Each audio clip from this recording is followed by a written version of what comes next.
All right, let's dive in. Today we're looking at mental health awareness. Okay. And we've got two really interesting sources to work with. Yeah. A blog post from Brown University Health on Mental Health Awareness Month. Okay. And then a page from the World Health Organization. All about World Mental Health Day. Right.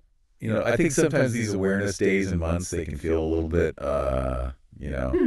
like just kind of their background noise. Yeah. But we're gonna go a little bit deeper today. And I don't know, do you ever wonder if they actually make a difference? I think that's a great question, and it's one worth asking. Yeah. While Mental Health Awareness Month, which started in the U.S. back in 1949, Wow. and World Mental Health Day, observed globally every October 10th. Okay. They have different origins, different maybe focuses, Right. but at their core, they share a really critical mission. Okay. And that's to shine a spotlight on mental health, Right. which, is too often something that we don't talk enough about. Yeah, it's almost like we're so obsessed with our physical well-being that our mental well-being sometimes gets left behind. Yeah, exactly. It gets left behind a little bit. It does. And it's not like it's just a small problem either. No. The Brown University blog post really hit me with a stat. I think it was nearly 1 in 5 U.S. adults Yeah. experience mental health conditions. Wow. 1 in 5? That's a lot of people. It is a staggering number. Yeah. And it's not just one condition. We're talking a whole spectrum. Right. Within that statistic, you have 48 million people who are grappling with anxiety disorders. Wow. 21 million facing major depression. Mm-hmm. 9 million dealing with PTSD.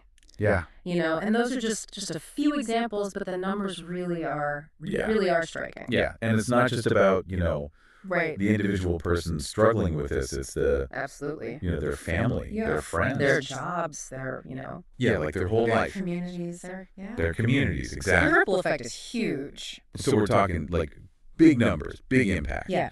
But why dedicate like an entire month or a whole day to awareness? Isn't it kind of obvious? Yeah. That mental health's important. You would think so, right? Right. But stigma is a powerful thing, and for generations, mental health has been something that's been whispered about or Right. kind of brushed under the rug. Yeah. And these dedicated events are like a giant spotlight saying, "Hey, this is something that we're not going to ignore anymore." So it's about more than just like acknowledging that it's a thing. It's about shifting attitudes, Yeah. shifting behaviors. Exactly. okay. Yeah. So that makes sense. Yeah.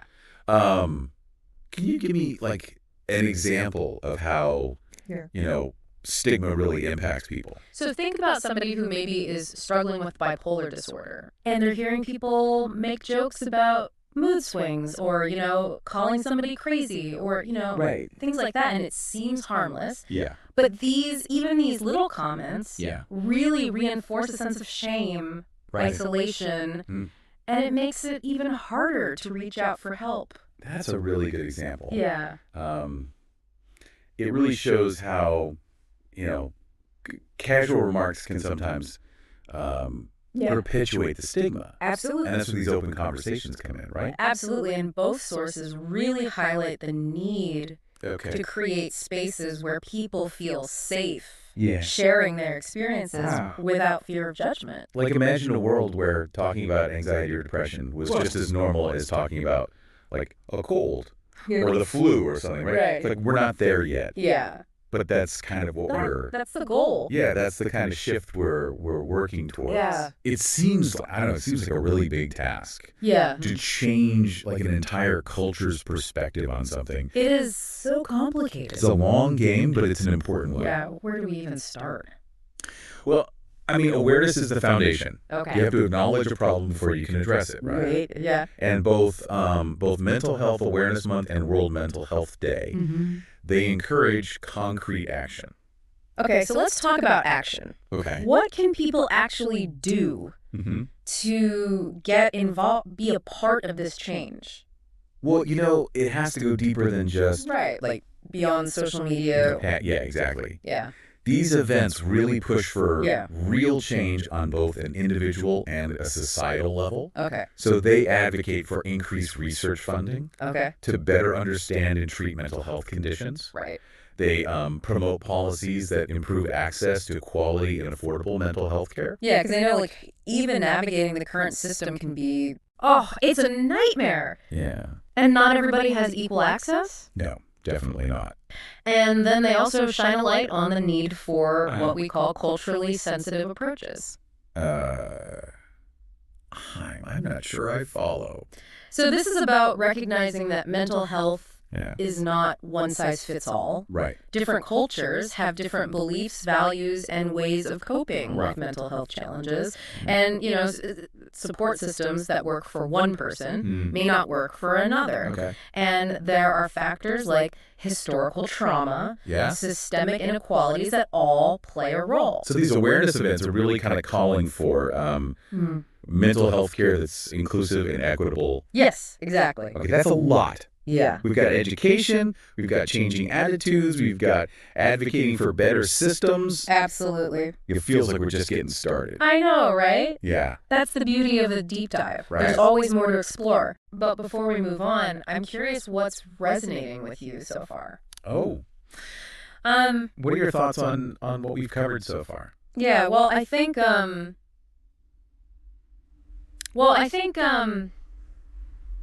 you're right about just scratching the surface, because it does feel like, you know, with mental health, right, it's such a deep and complex topic. It really is. That we could talk about it forever, really. Yeah, there's always more to explore. But I think what's and these events, I think, you know, these dedicated events, they really provide that focal point, a platform for deeper conversations that we might not otherwise have. Yeah, I think it's like it gives us permission to kind of stop and really think about it, not just for ourselves, but for like everyone around us. Exactly. You know, it's like a collective deep breath. Yeah, it's like, hey, this is important. Yeah. We need to think about this. Absolutely. And one of the things I think is so powerful about these awareness campaigns is the emphasis on storytelling. Oh, okay. You know, both the Brown University article and the WHO page, they talk about the importance of sharing personal experiences. Okay. Because when people hear real stories, relatable struggles, it really chips away at the stigma, that sense of otherness that can often surround mental health challenges. Yeah, because stories kind of... they make it real. They make it real. They make it less abstract. Yes. Like less numbers and more. Exactly. Suddenly, it's not just statistics on a page. Right. It's somebody's friend, their family member, their colleague. Right. It's like, oh, this is... It makes it more human. This is a real person going through this. Exactly. It's not just some idea. And the more we share, the more we listen without judgment, the more we normalize these conversations, the closer we get to creating a culture where seeking help is seen as a sign of strength, not weakness. Okay, so we've talked about education, open conversations, storytelling. Yeah. But I keep coming back to this question of, like, tangible change. Right. Like, how do we actually improve the mental health care system? That's the $1 million question, right? Yeah. And it's something that both Mental Health Awareness Month and World Mental Health Day are really tackling. Okay. It's about moving beyond simply raising awareness to actually advocating for change. Okay, so what does that look like? Well, what does that advocacy look like? It means pushing for increased funding for mental health research. Right. We need to understand these conditions better if we're going to develop more effective treatments, prevention strategies. It means advocating for policies that expand access to quality, affordable mental health care. So, like, thinking about, you know... Right, like insurance coverage. Yeah. Reducing wait times for appointments. Increasing the number of mental health providers. Okay. Especially in underserved communities. And we also talked about, you know, earlier, these culturally sensitive approaches. Yeah. So how does that fit into the advocacy? It's a critical part of it. Okay. Because advocacy isn't just about increasing resources. Right. It's about ensuring those resources are accessible and relevant to everyone. Okay. It means recognizing that a one-size-fits-all approach to mental health care simply doesn't work. Right. Different communities have different needs. Okay. Different ways of understanding and addressing mental health challenges. Right. And, you know, it's interesting because we often hear the phrase, mental health is health. Right.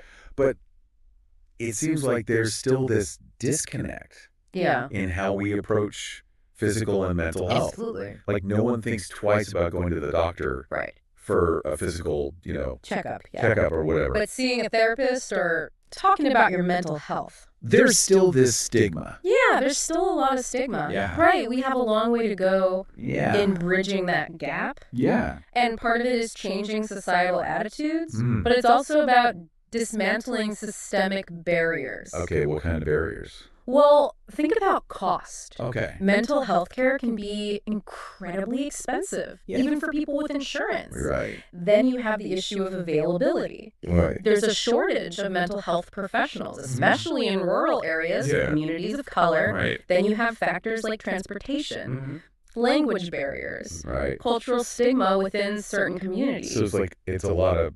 It's a web. Yeah, it's a web of challenges. Of interconnected challenges, yeah. And that's why I think these events are so important. Okay. Because they provide a platform for highlighting these issues, for bringing them into the light and demanding better solutions. So they're saying, okay, we've acknowledged the problem. Now what do we do about it? What are we going to do about it? Yeah. And that doing something can take many forms. Right. It can be as simple as having an open and honest conversation with a friend who might be struggling. Right. It could be volunteering your time at a local mental health organization. Right. It can be contacting your elected officials, advocating for policies that improve mental health care access. So it's individual action, but also collective effort. Exactly. Because at the end of the day, creating a world where mental health is truly prioritized requires all of us to step up and play our part. So we've covered a lot of ground. We have. We've talked about, the scope of the problem, the power of storytelling, the importance of advocacy. Absolutely. But I'm curious,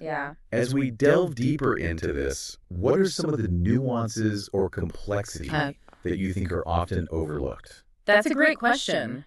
Yeah, that is a great question. It's, it's easy to get caught up in the big picture, you know, the need for systemic change. Yeah. But sometimes in that rush to address the big issues, we overlook some of the smaller complexities that really shape individual experiences. So what are some of those? Well, I think one of the most important things to remember is that mental health isn't a binary. Okay. It's a spectrum. Okay. We tend to talk about it in terms of healthy versus unhealthy. Right. But in reality, everyone exists somewhere along that spectrum, and it's constantly shifting. So it's more fluid than just... It is. It's much more fluid. Like, oh, I'm healthy or I'm not healthy. Exactly. And that fluidity can make it really challenging to identify when someone might be struggling. Right. And it can also create a lot of internal conflict for individuals. Okay. Who might not fit neatly into a diagnostic category, but are still experiencing real distress. Yeah. They're like, well, I don't have...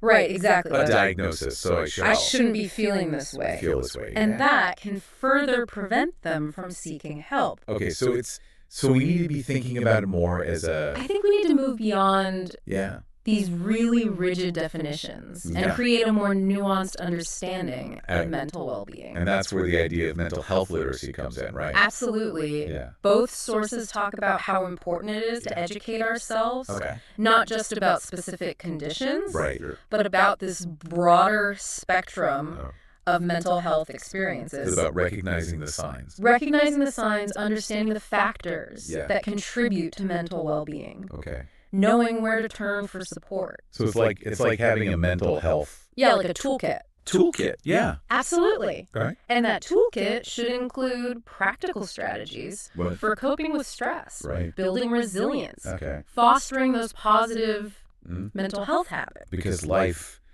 is stressful. Life is stressful. Life has its ups and downs. It does. And we got to be prepared for that. Absolutely. Having a solid foundation of mental well-being can make all the difference. Okay, so we've talked about the spectrum, mental health, literacy, coping strategies. But what about those who are like already struggling? Right. What can we as individuals do to support someone who might be going through a tough time? That's such a common question. Yeah. And I think it's really heartwarming to see so many people who want to help. Right. And I think the first and most important thing is to listen. Okay. Be present. Be empathetic. Avoid offering unsolicited advice or judgments. Because sometimes just knowing that someone cares and is there to listen without judgment can be so validating. Yeah. And so supportive. It's like they don't always need advice. Right. Sometimes they just need someone to hear them. Exactly. Yeah. And sometimes the most helpful thing you can do is to encourage someone to seek professional help. Okay. Normalize therapy. Right. Normalize medication if it's appropriate. Help them find resources. Right. There are hotlines. There are support groups. Yeah. Online platforms. There's so much out there. Right. There's a lot of support. But sometimes people just need a little nudge. Right. And that nudge can be a lot more powerful coming from someone they trust. Absolutely. Yeah. And remember, supporting someone with a mental health challenge, this can be a marathon, not a sprint. Okay. Be patient. Be understanding. Right. And don't underestimate the power of just showing up. Yeah. And being there for them. As we're wrapping up this deep dive, I'm struck by, the complexity of it all. Yeah. But also just a sense of hope. Yes. When we have these conversations. Absolutely. It's not about having all the answers. Right. It's about understanding. Cultivating a culture of understanding. Yeah. Compassion and support. Yeah, and recognizing that we're all in this together. We are. Yeah. And that each of us has a role to play. Yeah, so let's keep having these conversations. Yes, let's keep learning. Let's keep supporting each other. Let's keep supporting each other. And let's keep pushing for a world where everyone has the opportunity to thrive. Thanks for joining us on this deep dive. Absolutely, it was a pleasure.